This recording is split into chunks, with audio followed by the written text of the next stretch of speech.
Mantan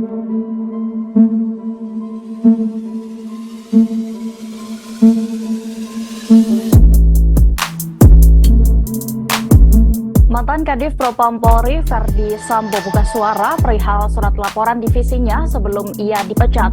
Surat itu berisikan daftar pejabat Polri yang menerima aliran dana mafia tambang. Termasuk ia membenarkan adanya dugaan keterlibatan Kabareskrim Polri Komjen Agus Andrianto dalam kasus tambang ilegal di Kalimantan Timur.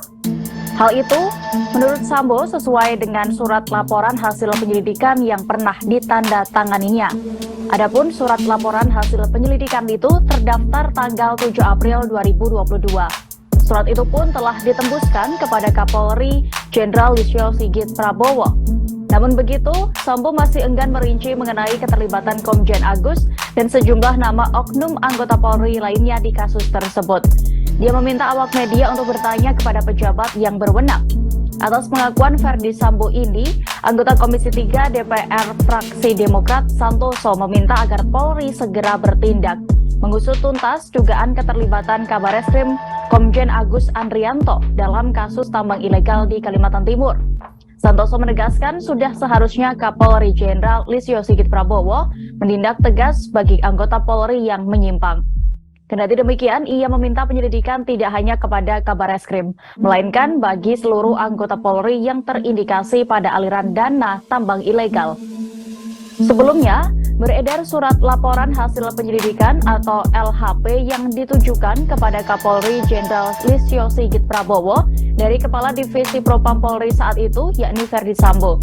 Dalam dokumen poin H tertulis Aibtu Ismail Bolong memberikan uang koordinasi ke Bareskrim Polri, diserahkan kepada Kombes berinisial BH selaku Kasubdit 5 ditipiter sebanyak 3 kali, yaitu bulan Oktober, November, dan Desember 2021 sebesar 3 miliar rupiah tiap bulan untuk dibagikan di ditipiter Bareskrim.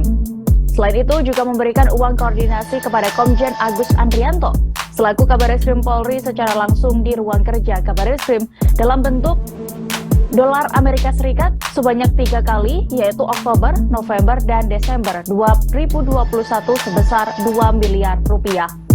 Sementara itu, kesimpulan laporan hasil penyelidikan ditemukan fakta-fakta bahwa di wilayah hukum Polda Kalimantan Timur terdapat beberapa penambangan batu bara ilegal yang tidak dilengkapi izin usaha penambangan atau IUP.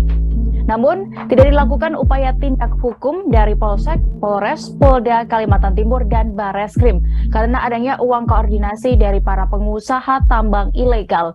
Selain itu, ada kedekatan Tan Paulin dan Leni Tulus dengan pejabat Polda Kalimantan Timur. Tidak hanya itu, video pengakuan Ismail Bolong terkait tambang ilegal ini pun juga sempat beredar luas. Namun, Polri sendiri hingga saat ini masih bungkam terkait dugaan adanya keterlibatan Komjen Agus Andrianto dalam kasus tambang ilegal di Kalimantan Timur tersebut.